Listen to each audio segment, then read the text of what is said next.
নমস্কার বন্ধুরা, আজকে আমি বানাবো হচ্ছে জ্যান্ত বাটা মাছের পাতলা ঝোল।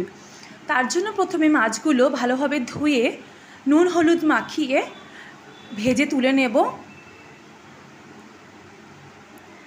একটা কড়াইতে আমি পরিমাণ মতো তেল দিয়ে তার মধ্যে একটু জিরে ফোড়ন দিয়ে যে সবজিগুলো আমি দেবো, যেমন আমি আলু আর বরবটি দিয়েছি, সেই আলু আর বরবটি ভালোভাবে ভেজে নেব।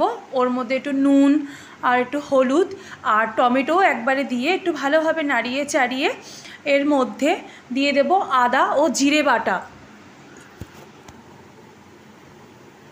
আর দিয়ে দিলাম ধনে গুঁড়ো, একটুখানি হালকা জল দিলাম যাতে মশলাটার নিচে না লেগে যায়, আর দিয়ে দিলাম হচ্ছে লঙ্কার গুঁড়ো। এবার ভালোভাবে নাড়িয়ে এর মধ্যে দিয়ে দেবো হচ্ছে পরিমাণ মতো জল।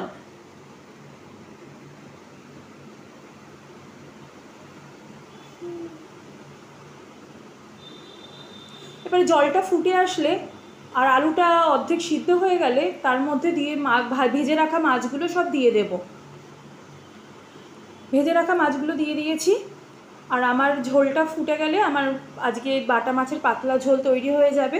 আর একটু নুন কম হয়েছিল দিয়ে দিলাম। তো আজকে তোমাদের এই রেসিপিটা কেমন লাগলো জানিও, যদি ভালো লাগে পাশে থেকে সাবস্ক্রাইব করো।